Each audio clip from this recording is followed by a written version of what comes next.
Wa somo la Roho Mtakatifu, na tulikuwa tunajifunza juu ya ujazo wa Roho Mtakatifu. Tukaangalia utofauti kati ya kukaa na ujazo wa Roho Mtakatifu, na sasa tunaenda kuangalia hatua nyingine pia, ni ishara za ujazo wa Roho Mtakatifu. Ishara zipi ambazo tutaziona kwa mtu ambaye amejazwa na Roho Mtakatifu? Ni mambo gani ambayo tunategemea tuyaone, au ishara zipi kwa mtu ambaye atakuwa amejazwa na Roho Mtakatifu? Tuangalie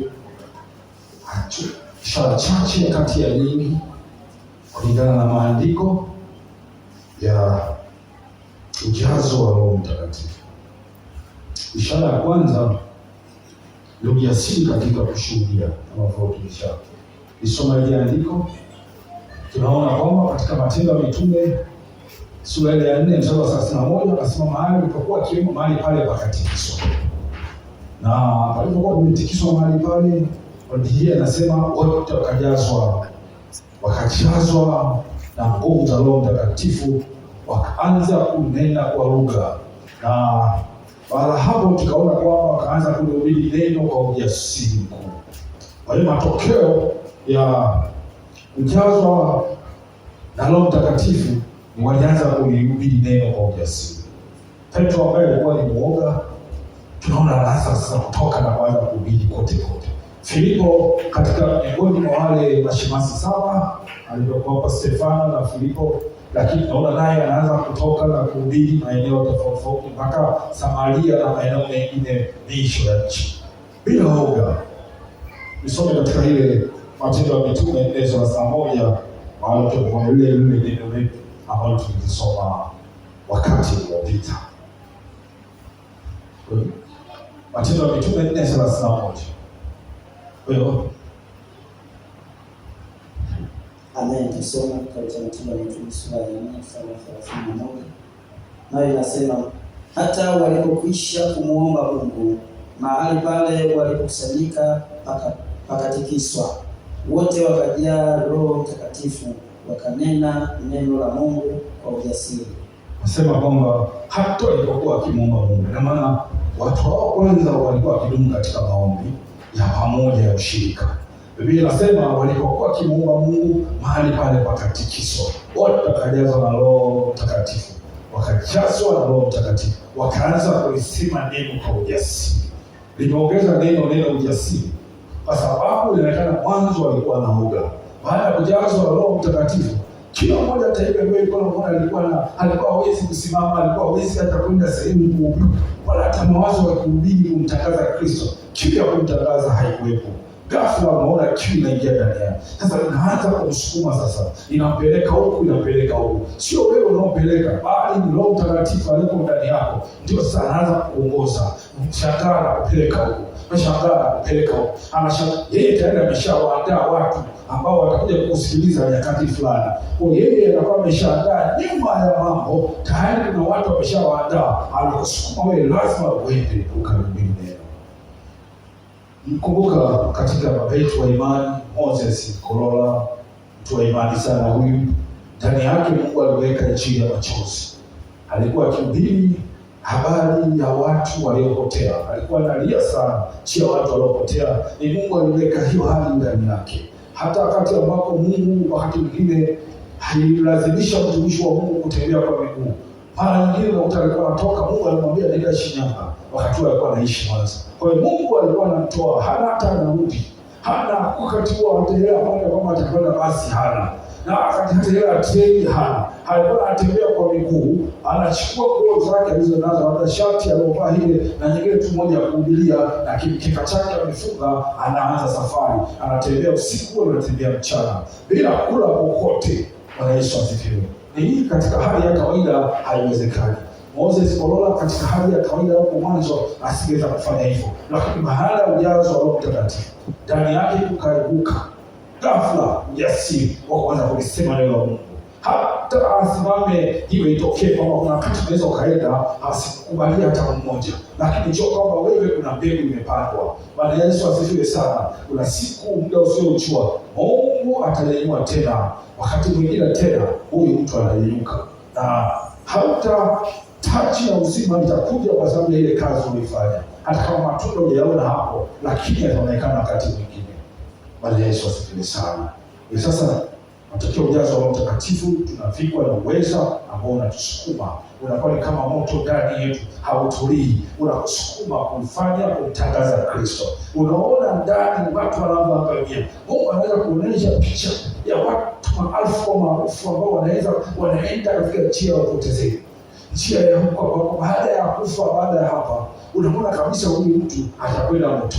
Inaweza kama wewe usiposimama kwa zamu yako, wewe usipomhubiria, huyu mtu atakwenda moto.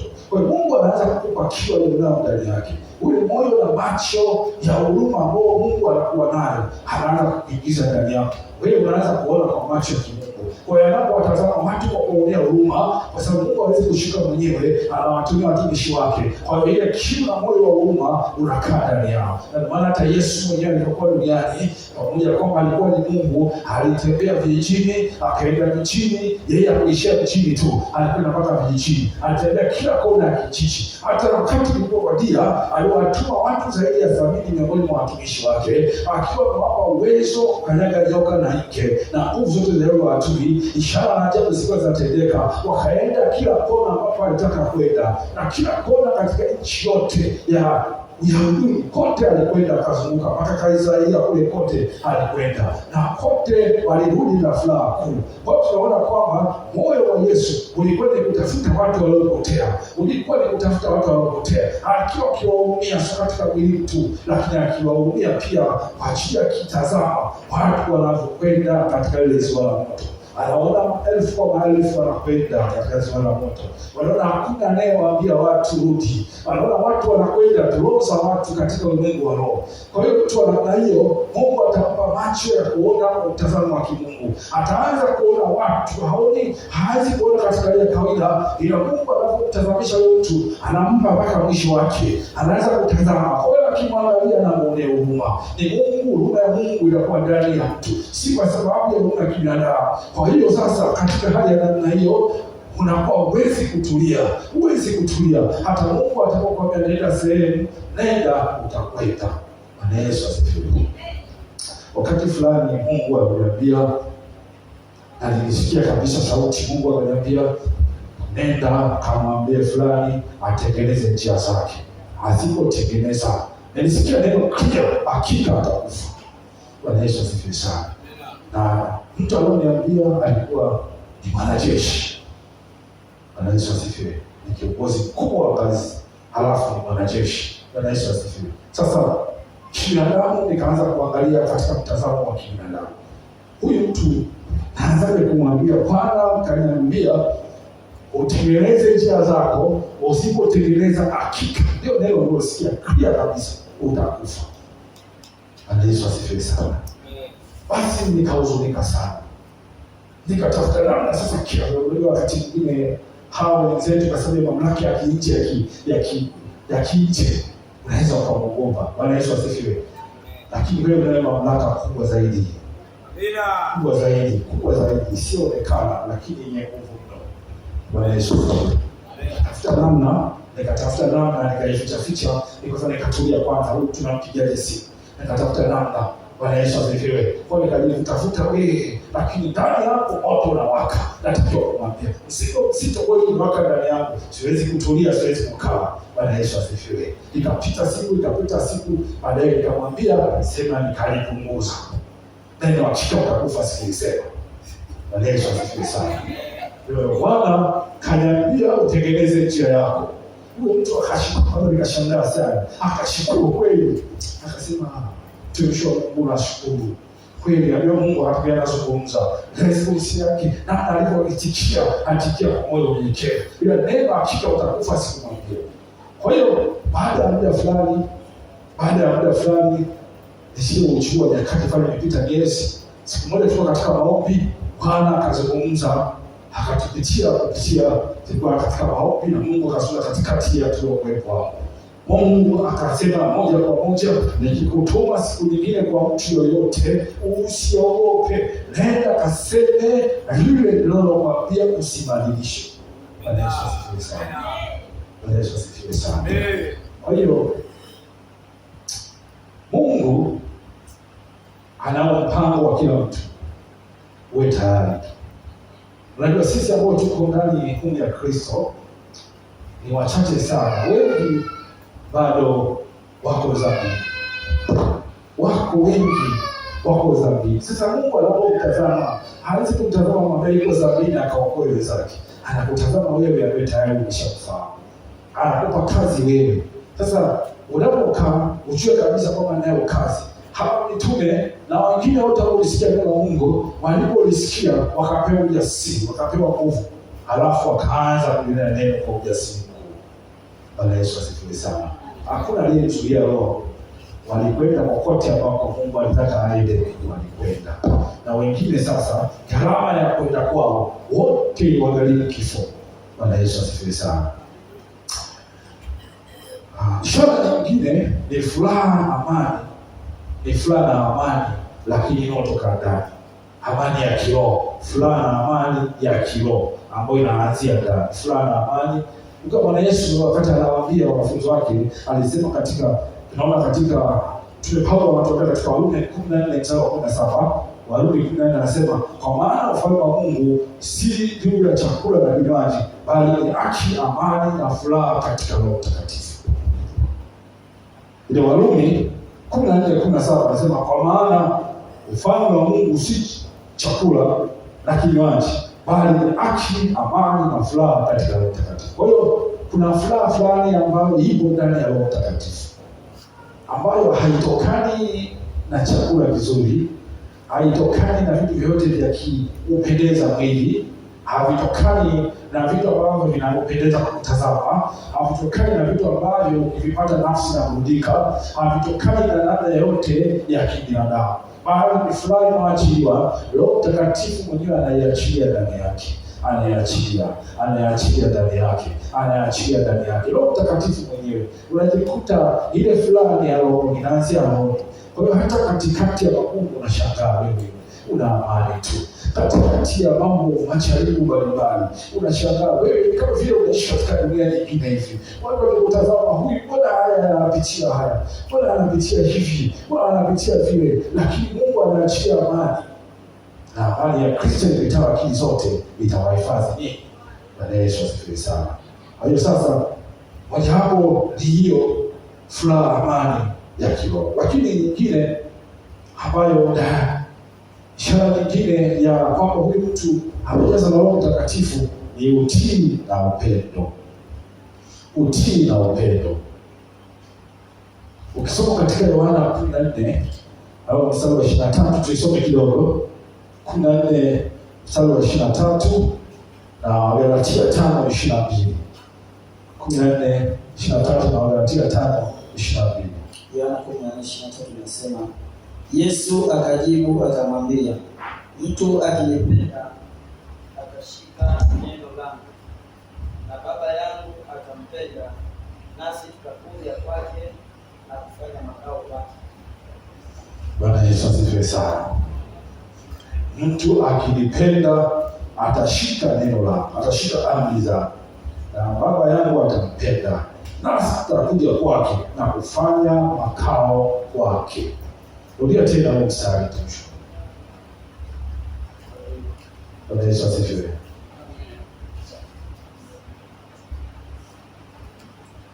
Bwana Yesu asifiwe. Amen. Naam. Yesu akajibu akamwambia, mtu akinipenda atalishika neno langu, na Baba yangu atampenda, nasi tutakuja kwake na kufanya makao kwake. Galatia 5 na mstari wa 22.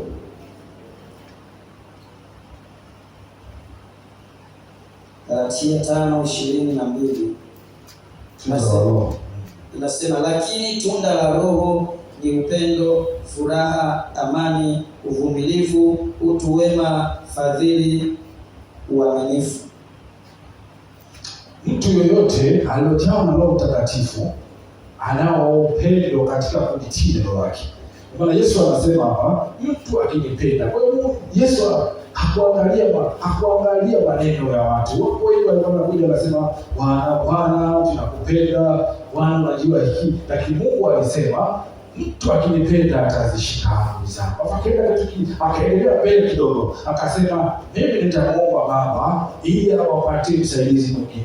Kwa hiyo kumbe kuna uhusiano kati ya kumpenda Mungu na kulishika neno la Mungu na Roho Mtakatifu. Kwa hiyo sasa, cha kwanza ni kutii neno la Mungu.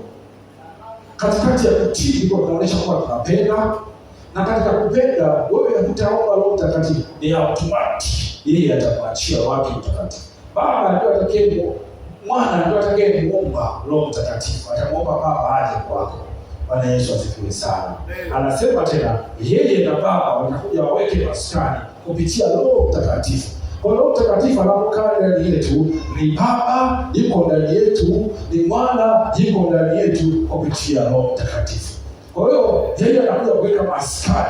Sheria ya kwanza ni mtu kumpenda. Unampendaje? Tunapotii neno lake. Bwana Yesu asifiwe. Kwa hiyo Roho Mtakatifu hawezi kukaa kwa moyo wa mtu ambaye hana utii, kwa sababu usipotii kwake ni kama uasi. Kwa hiyo Roho Mtakatifu hawezi kukaa kwa moyo wa mtu ambaye hawezi kutii neno lake, kwa sababu inakuwa kama uasi kwa Roho Mtakatifu. Bwana Yesu asifiwe sana. Kwa hiyo sasa, hata kuachilia upendo, pia kuachilia Mungu, ataachia upendo kwa watu wengine. Bwana Yesu asifiwe sana. Kwa hiyo utii ni nguzo muhimu sana ambayo tutaiona ukishajazwa na upendo wa Mungu. Unapompenda Mungu, maana utazishika sheria za Mungu. Hamdi, penda neno, utampenda Mungu. Kila kitu cha kimungu utatamani kukifanya, utatamani kumpendeza Mungu zaidi. Leo hii tunaona hata katika mataifa mengi, tunaona sehemu nyingi za Afrika, watu wengi wanapenda kuwapendeza mabosi wao, wanapenda kuwapendeza watu mbalimbali, iwe katika kazi ya siasa, iwe katika kazi mbalimbali.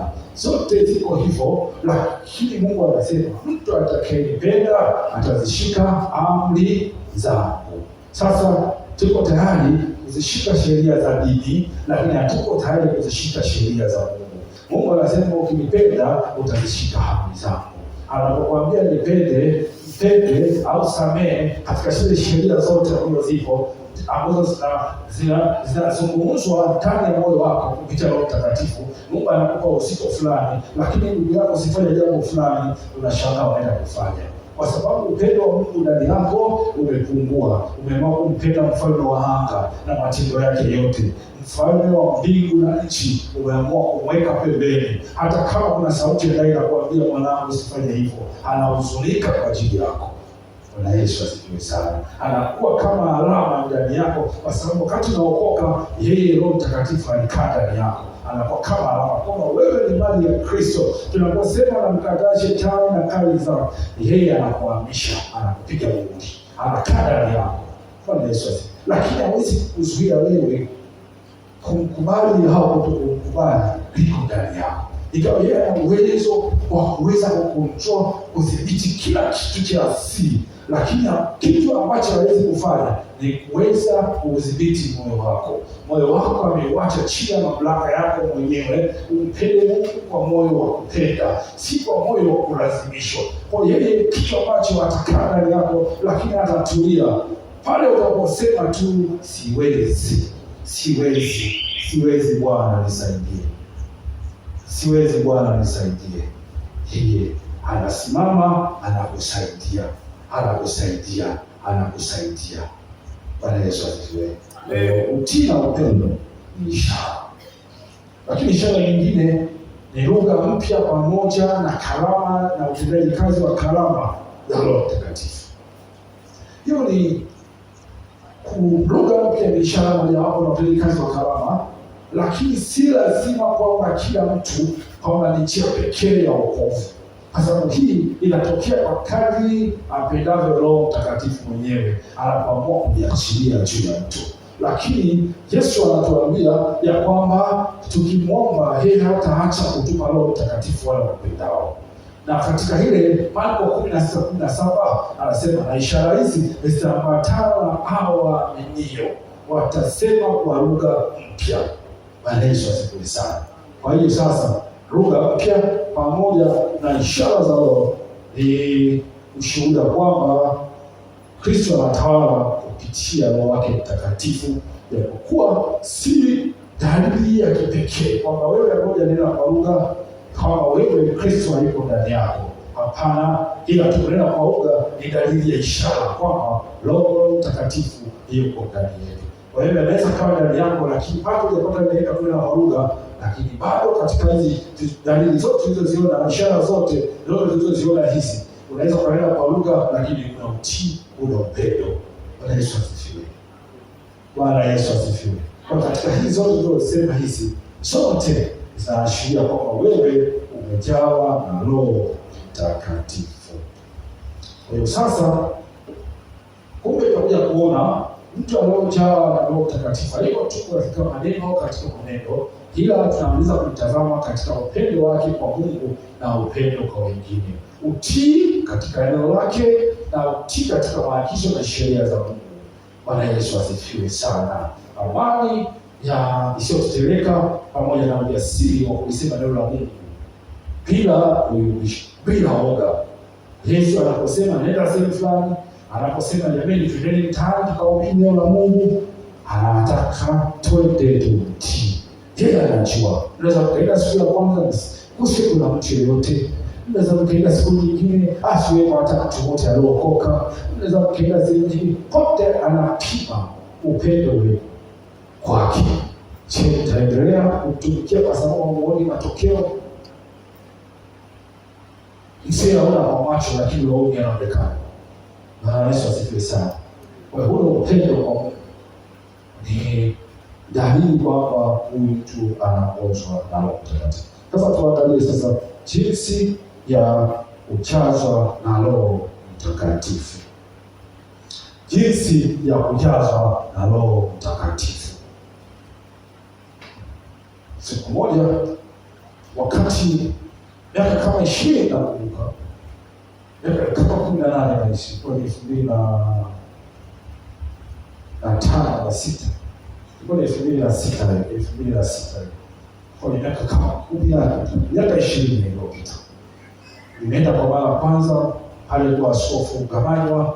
Nilipofika kwa mara ya kwanza nikakuta wanasa ile, kwa mara ya kwanza watu wanakuja kwa ajili ya kunena kwa Roho Mtakatifu, kunena kwa lugha. Kwa hiyo wakaita kwa mara ya kwanza watu waje mbele kwa ajili ya kumpokea Bwana Yesu. Sikuenda, japokuwa nilikuwa naenda mara kwa mara maeneo tofauti, maeneo ya wokovu. Bwana Yesu asifiwe. Kwa hiyo siku hiyo sikuenda, nikasudia kunena kwa lugha, kuzungumza na Roho Mtakatifu. Nikatoka pale nikaenda mbele. Kwa kuna watu wengi tu wameitwa pale mbele. Kwa hiyo wakati mtumishi wa Mungu anaongoza watu juu ya kunena kwa lugha, nikaanza kuona kuna baadhi ya watu wakaanza kunena kwa lugha mpya.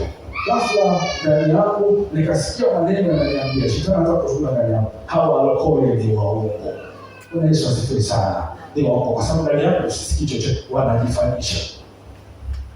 Baada ya yale maneno, Mungu akataka kudhibitisha kwamba shetani alichokiongea kwa Biblia ndani ni cha uongo. Ghafla nikasikia nguvu ndani yangu. Wakati ule nikaanza kunena kwa lugha, nguvu ambayo si katika akili yangu, maneno yanakwenda. Ndipo nilipoamini kwamba hawa walokole si waongo. Kwa hiyo nguvu ya Mungu ni ya kweli kabisa, na yeye anachokiangalia ni kitu tu ndani yako. Kwa ndani ya moyo wako Mungu atamani kuona una mashaka, una kitu chochote. Tutaanza kuona hatua mbele chache ili tuweze kujiandaa. Moja na mbele tutaomba hapa, tutakuwa tunaomba kila Jumapili. Bwana Yesu asifiwe sana.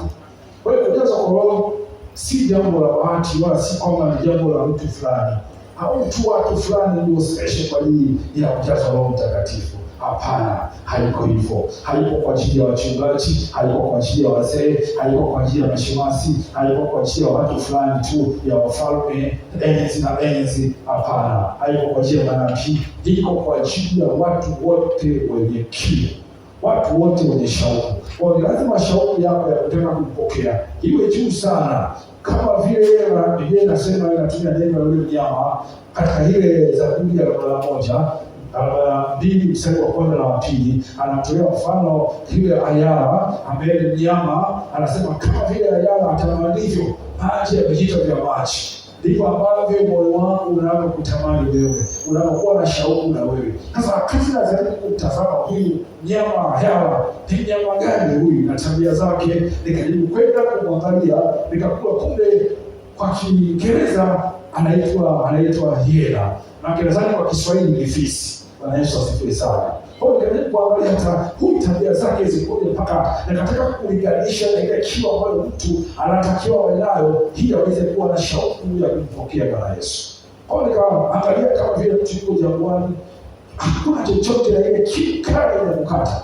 Nakumbuka wakati yule mtoto wa Ishmaeli, wakati mama yake, wakati Bwana anamwambia mtoe pale aende mpaka sehemu nyingine, alipofika jangwani, yale maji yakawa yameandikwa kwenye kilima yanaisha. Alipofika pale akasikia kiu kubwa, mtoto akaanza kusikia kiu ya maji, na kweli jangwani hauna maji yoyote. Mama akaondoka aende mbali asimwone mtoto akifa mbele yake kwa sababu ya kiu. Sasa ile kiu ya kutamani maji ndio kiu ambayo sisi tunataka tuwe nayo katika ujazo wa Mtakatifu.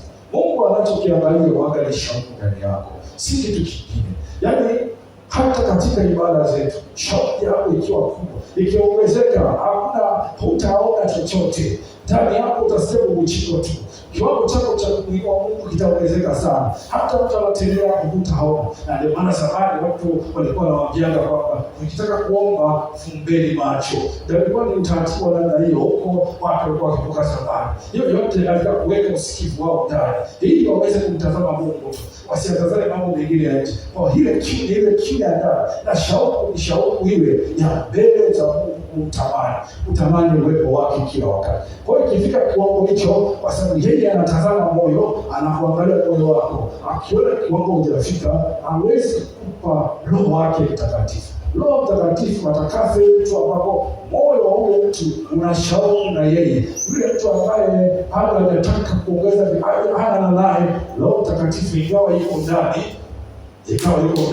tumejifunza tu habari ya kwamba hakika anakaa ndani yake. Kwa mtu ana hiyo, Roho Mtakatifu anamwakia kama yake. Bwana Yesu asifiwe sana. Bwana Yesu asifiwe sana. Shauku yako ndio itakupelekea. Bila shauku huwezi kumuona. Huwezi, yaani utamsikia tu, utasikia kwa wengine. Weza huko ni shauku yako. Ongeza tulivu wangu. Ongeza shauku yako. Ongeza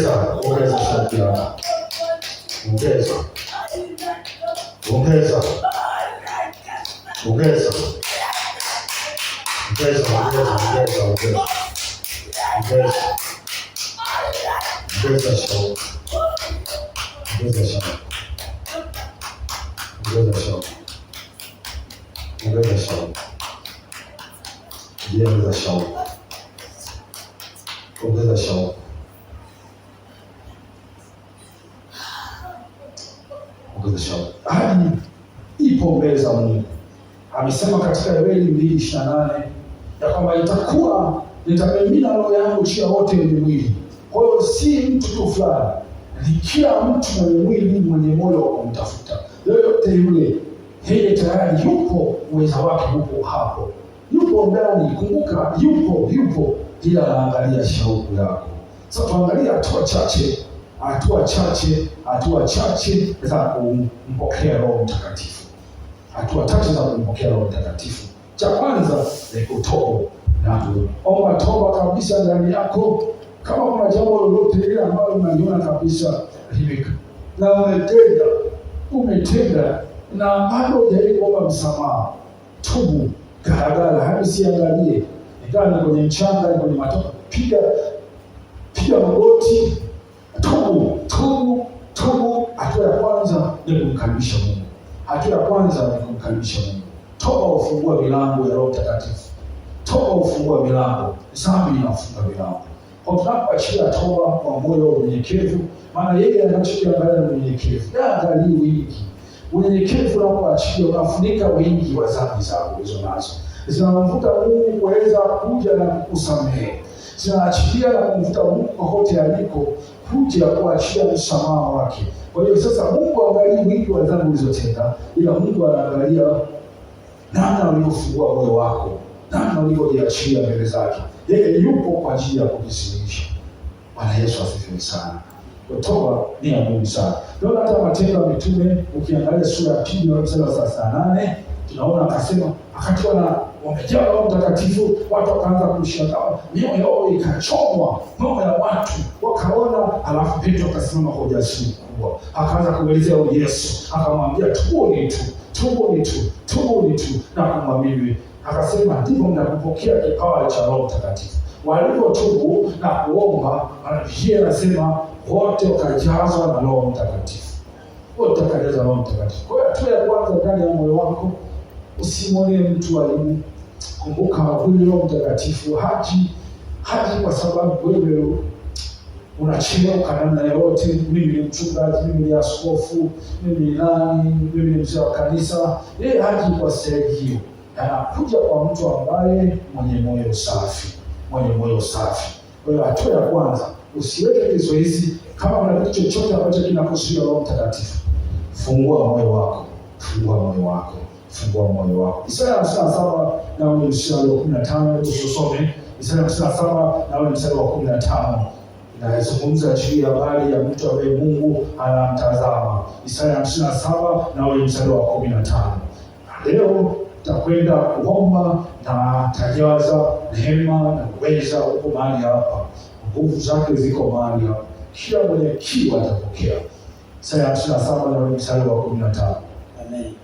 Maana yeye aliye juu, aliyetukuka, akaaye milele, ambaye jina lake ni mtakatifu, asema hivi: nakaa mimi mahali palipoinuka, palipo patakatifu, tena pamoja na yeye aliye na roho iliyotubu na kunyenyekea, ili kuzifufua roho za wanyenyekevu na kuifufua mioyo yao waliotubu. Kwa hiyo Roho Mtakatifu wa Mungu anakaa katika moyo uliotakaswa, ulionyenyekea, ulio tayari kumwambia ndio Bwana, ulio tayari kujisalimisha mbele zake, ulio tayari kumwambia Bwana, mimi nipo kwa ajili yako, nipo tawala maisha yako, mimi si chochote tena, wewe ndio kila kitu, sema chochote Bwana, niko tayari. Kwa hiyo Mungu anapotazama moyo namna hiyo, Mungu huacha. Hatua ya kwanza ni hatua ya toba, lakini hatua ya pili ni shauku, kuomba kwa shauku. Tunapokwenda baadaye muda mfupi kidogo mbele kuomba, hakikisha unaomba kwa shauku. Sio ya kwamba utaweza kufanya chochote, utaweza kwa nguvu zako bila Roho Mtakatifu. Bila ya kwamba huwezi kaomba kwa nguvu, huwezi kaomba maisha yako yote, huwezi kumpendeza Mungu bila Roho Mtakatifu. Sio ya kwamba unahitaji Roho Mtakatifu uweze kuitwa mtakatifu. Jina lake la mtakatifu si tu jina, lipo anaitwa Roho Mtakatifu kwa asili yake, yeye mtakatifu. Kwa hiyo sasa yeye ni muhimu sana kuliko vyovyote anavyoweza kufikiri. Kama unaweza kwenda kwa nguvu zako, hakuna anaweza kwenda kwa nguvu zako. Kwa hiyo ni muhimu sana. Yeye ukatoa machozi mbele zake. Yeye hata ukalia, ukaomba Mungu ninakuomba unipe Roho Mtakatifu. Hapa leo muda mfupi mbele tutakwenda kumwambia Mungu na kulia sana. Tutakwenda kulia sana kumwomba Mungu. Kwa sababu yeye ndio chanzo cha nguvu zote. Yeye ndio hekima ya Mungu juu ya wanadamu. Mambo yasiyowezekana yanawezekana kupitia yeye. Yeye ndio kila kitu. Luka 11 mstari wa 13, Bwana Yesu mwenyewe alikuwa anatuambia kwamba basi kwa nini mlio waovu? Nyinyi mlio waovu wazazi. Mnaweza kuwapa watoto wenu vilivyo vyema. Hakuna mtu ambaye anaweza kumuomba samaki akampa mtoto wake nyoka.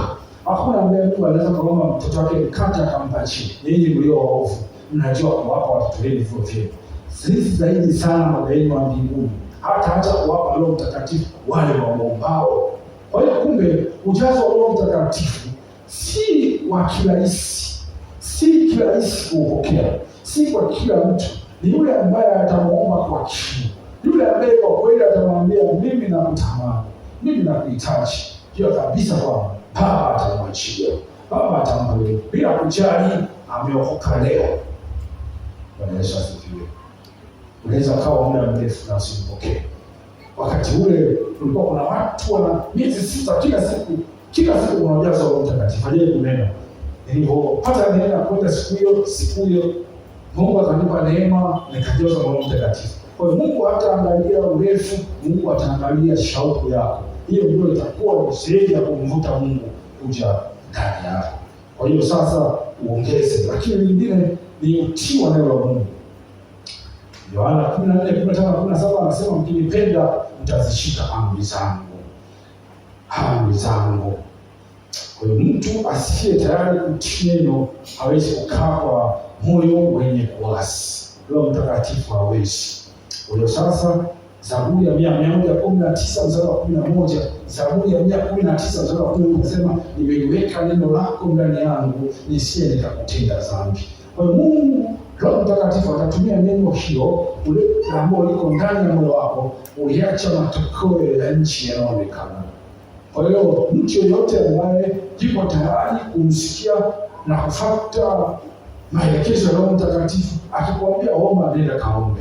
Nakumbuka jana nilikuwa nimekaa, tumeanza mwaka hapa, tumekuja tukamwomba Mungu, tukasema basi mwaka huu tuko tayari kwenda na Mungu kwa maombi, tutabadilika, tutakuwa kama mwaka jana. Yale mambo ambayo tunafanya zamani, mwaka huu hatutaenda nayo. Nakumbuka tulilia wote hapa, tuliomba, tukamwambia Mungu tuko tayari, tunaanza na Bwana, tunamaliza na Bwana. Kwa hiyo Mungu akanikumbusha jana, nikasikia kabisa clear sound ndani yangu, nenda kaombe.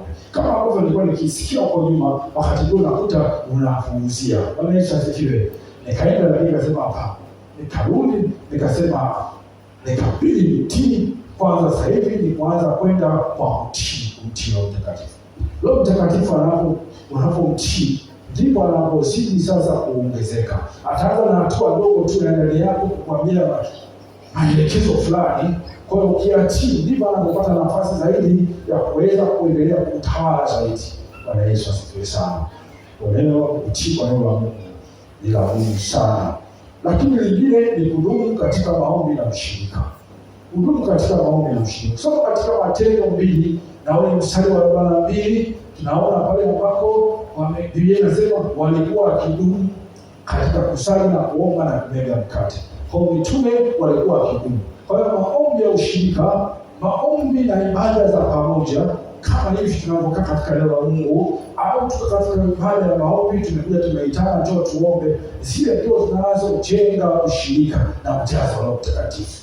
Zile ndio zinazotuongeza zaidi. Maombi ya pamoja, maombi ya ushirika ndio yanayotuongeza. Kama vile Warumi 10 na ule mstari wa 5 na 25 nasema wala tusiache kukusanyika pamoja kama ilivyo desturi ya wengine. Bwana Yesu asifiwe sana. Kwa hiyo ushirika hilo ni njia ya kudumisha moto wa Roho ndani yetu.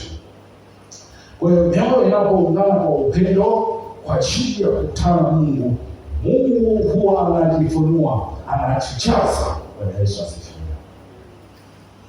Sasa tusimame kwa Mungu yetu. Tutakwenda katika tukio la muhimu sana. Ni tukio la muhimu sana katika haya ambayo yaomba.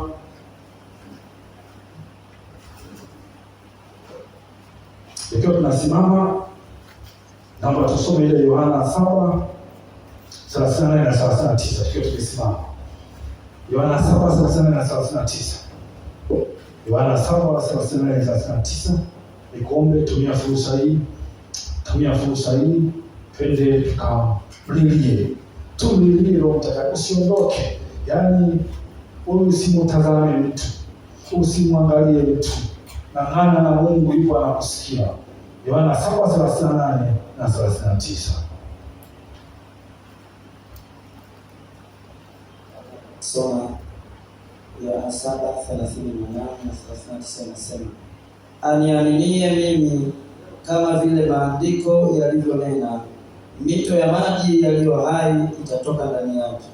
Na neno hilo alilisema katika habari ya Roho ambaye wale wamwaminio watampokea baadaye,